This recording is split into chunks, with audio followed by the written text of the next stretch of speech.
El dictador venezolano salió en defensa del hermano presidente boliviano, quien anunció su renuncia, luego de perder los apoyos de la mayoría de sectores sociales y políticos por las irregularidades en las elecciones de octubre. Nicolás Maduro condenó categóricamente lo que denunció como un golpe de Estado en Bolivia, después de que Evo Morales anunciara este domingo su renuncia luego de 3 semanas de protestas contra su cuestionada reelección. Condenamos categóricamente el golpe de Estado consumado contra el hermano presidente @Evo es pueblo. Los movimientos sociales y políticos del mundo nos declaramos en movilización para exigir la preservación de la vida de los pueblos originarios bolivianos víctimas del racismo, escribió Maduro en Twitter. El líder chavista no demoró en mostrar su solidaridad con uno de sus pocos aliados que mantiene en la región. Los resultados de una auditoría de la OEA, que detectó serias irregularidades en las elecciones, desencadenaron los acontecimientos que llevaron a la renuncia de Morales. El mandatario boliviano de 60 años enfrentó este domingo una avalancha de renuncias de altos funcionarios y la presión decisiva de los militares y la policía, que pidieron su dimisión. El mensaje del dictador venezolano va en sintonía con el publicado por la dirigencia cubana, que se manifestó en defensa de Morales y llamó a una movilización mundial por la vida y la libertad de Evo. La derecha con violento y cobarde golpe de Estado atenta contra la democracia en Bolivia. Nuestra enérgica condena al golpe de Estado y nuestra solidaridad con el hermano presidente Evo, tuiteó el mandatario cubano Miguel Díaz-Canel. El presidente fue secundado por su canciller, Bruno Rodríguez, quien expresó: nuestra solidaridad con el hermano presidente Evo, protagonista y símbolo de la reivindicación de los pueblos originarios de nuestra América. Por su parte, el presidente mexicano, el izquierdista Andrés Manuel López Obrador, evitó dar calificativos sobre lo sucedido en la jornada, pero adelantó su elogio a la actitud responsable de Morales, quien prefirió renunciar a exponer a su pueblo a la violencia. Los aliados de Morales fueron quedando en el camino en los últimos años en la región, con los cambios políticos en Brasil, Argentina y Ecuador. En tanto, Venezuela, país con el cual Morales mantiene un estrecho vínculo, está sumida en la peor crisis política y económica de su historia reciente. Lula da Silva, quien salió hace días de prisión en Brasil, escribió: acabó de saber que hubo un golpe de Estado en Bolivia y que el compañero Morales fue obligado a renunciar. Es lamentable que América Latina tenga una élite económica que no sepa convivir con la democracia y con la inclusión social de los más pobres. ¿Corrupción o ideología? Nicolás Maduro lleva 2 años insistiendo en imponer una criptomoneda respaldada en reservas de petróleo no explotadas como alternativa al colapso del bolívar. Ofrece aumentos de sueldo en Petros, subsidios en Petros, créditos y transferencias a los gobernadores chavistas en Petros. Pero nadie los ve. No ha tenido ningún efecto positivo en la economía venezolana. Parece una fantasía, pero una fantasía que se toma muy en serio. ¿Qué hay detrás del petro? Como una obsesión, Nicolás Maduro insiste en imponer la criptomoneda que se inventó, el petro, en la vida diaria de los venezolanos. La idea la hizo pública por primera vez en 2017 y la planteó como una genialidad que resolvería todos los problemas de la economía venezolana entonces en caída libre. Desde ese año cada cierto tiempo regresa con el tema. ¿Contra qué se transa el petro? ¿Cómo se cambia? ¿Dónde se deposita? ¿Qué utilidad práctica tiene? Es, por lo visto, una información que manejan muy pocas personas en Venezuela.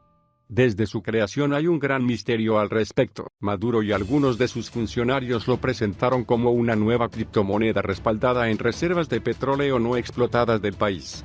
A primera vista parecía una oferta destinada a engañar a incautos, tomando en cuenta que un petróleo en el subsuelo vale muy poco, en particular en un país donde su industria petrolera se estaba viniendo abajo. Otra falsa esperanza. Una estrategia política más, típica del chavismo. Distraer a la opinión pública de los temas realmente importantes y de paso alentar un poco a sus propias bases. Sin embargo, la mayoría de los economistas y conocedores del tema en Venezuela advirtieron que tal como se estaba planteando el petro era, en realidad, una unidad de cuenta. Pero en sus intervenciones públicas parecía que Maduro no distinguía una cosa de la otra. Como se vaticinó, el petro no tuvo ningún efecto positivo en la economía venezolana. La galopante inflación de 2017 se transformó en hiperinflación en 2018. Con ese resultado, la moneda virtual debió pasar a ser un recuerdo fugaz. Pero Maduro no abandona a su criatura. Ofrece aumentos de sueldo en petros, subsidios en petros, créditos y transferencias a los gobernadores chavistas en petros. Pero nadie los ve. Parece una fantasía. Pero una fantasía que se toma muy en serio, al extremo de decretar la obligatoriedad por parte de todos los registros y notarías del país de realizar los trámites de ventas y compras en petros. Lo mismo a las personas naturales y empresas, obligadas desde ahora a llevar una doble contabilidad, en bolívares y en petros. Una complicación adicional para el país que padece de la comunicación por Internet más precaria del hemisferio, con la probable excepción de Cuba, aparte de los frecuentes apagones del servicio eléctrico y el deterioro al extremo de todas sus infraestructuras. No obstante, el entusiasmo, o interés, por parte de Maduro ha sido evidente. No hay tema al que dedique más tiempo en sus intervenciones. Con los sistemas públicos de salud y educación colapsados, tiene amplio campo para aparentar que le interesan aquellas cosas que angustian más a los venezolanos, pero no. Parece que por unas semanas olvida lo del petro, para nuevamente retomarlo como lo acaba de hacer. Por el contrario, ese entusiasmo no lo comparte el resto de la población, ni siquiera para la base chavista, donde lo que predomina es una indiferencia al respecto. De modo que la pregunta que hay que hacerse es, ¿qué hay detrás de la obsesión de Maduro por el petro? Caben dos posibilidades: ideología, corrupción.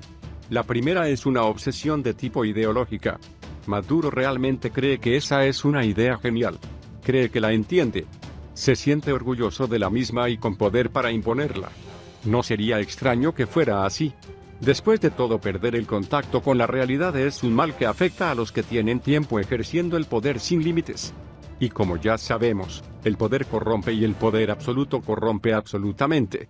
En esta posibilidad, Maduro es víctima de su propio poder y ninguno de sus cortesanos es capaz de decirle que el rey está desnudo.